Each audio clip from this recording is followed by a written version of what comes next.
Bonjour! Alors aujourd'hui, donc on commence nos petites vidéos sur l'estime de soi, sur l'idée de l'image corporelle, etc. Donc je vais commencer par une définition toute simple qui est celle de la beauté. J'ai pris la définition Larousse toute bête. Qualité de quelqu'un, de quelque chose qui est beau, conforme à un idéal esthétique.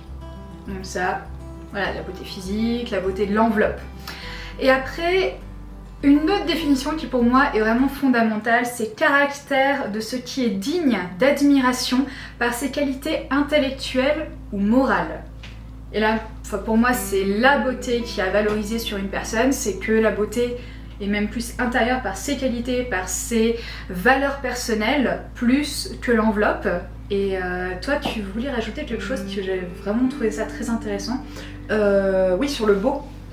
Le beau, en fait, l'idée du beau en concept philosophique, c'est que c'est quelque chose sur quoi on va s'accorder en dehors de tout concept culturel et de toute influence de standard. Voilà. Donc, quelque chose dont on dit qu'il est beau, donc c'est une... c'est pas beau comme phrase d'ailleurs.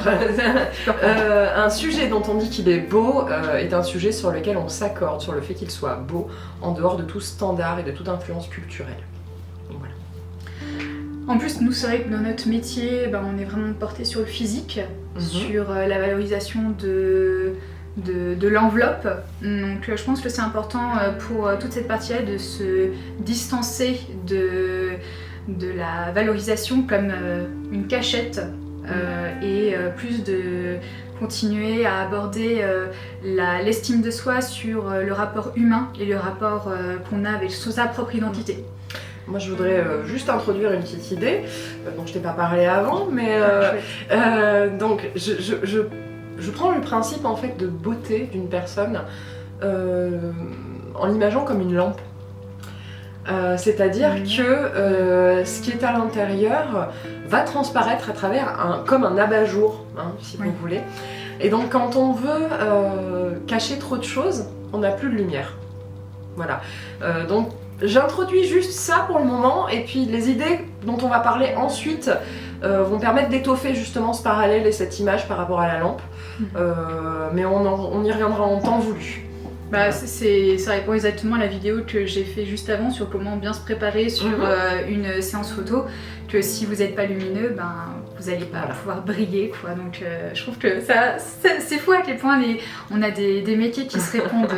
Je vais poursuivre avec la définition donc de l'image de soi.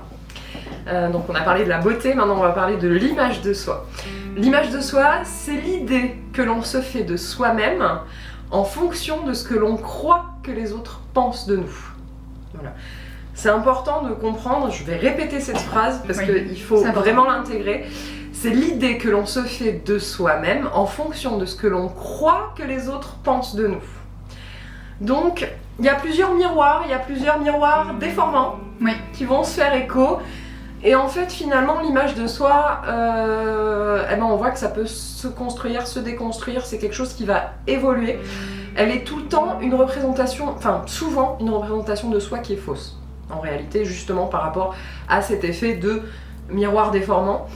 Mais comme on le dit, donc ça peut évoluer, donc c'est très important. Donc l'importance, le contexte en fait, dans lequel on vit a une importance extrême sur la beauté et sa perception.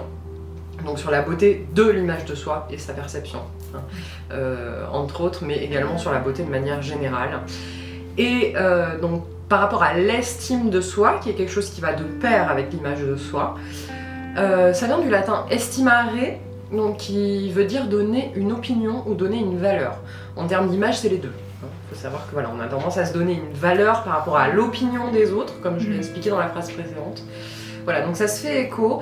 C'est important de comprendre ces concepts-là, je pense, avant d'en arriver à savoir comment on va se construire une meilleure image de soi. C'est important de savoir ce que c'est, ce que ça veut dire, comment ça se construit. Bah, je pense que par l'étymologie, on peut vraiment créer un cadre déjà, parce que je pense que l'image de soi est basée sur des bases quand même qui sont historiques, et que même si ça évolue avec le temps, il est important de cadrer et de montrer qu'il y a quand même des bases solides, qu'on se base quand même en plus sur des choses qui sont stables. Et je pense que c'est une bonne idée d'enchaîner sur le schéma corporel, qui est aussi une définition que je trouve vraiment importante.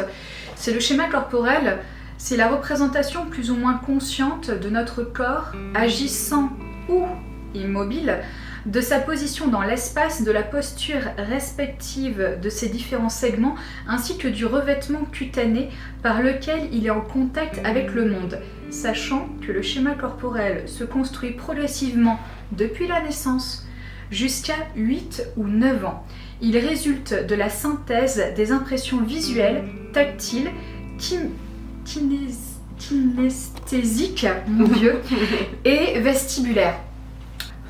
On a une idée de ce que les autres pensent de nous-mêmes, mais on a aussi une idée de nous, notre propre emplacement dans l'espace par rapport à l'enveloppe qui nous entoure. Donc je vous remercie on vous remercie d'avoir regardé cette vidéo, et on vous donne rendez-vous à la prochaine, et on vous souhaite une très bonne journée en attendant, et à très bientôt. visionnage. Bon visionnage.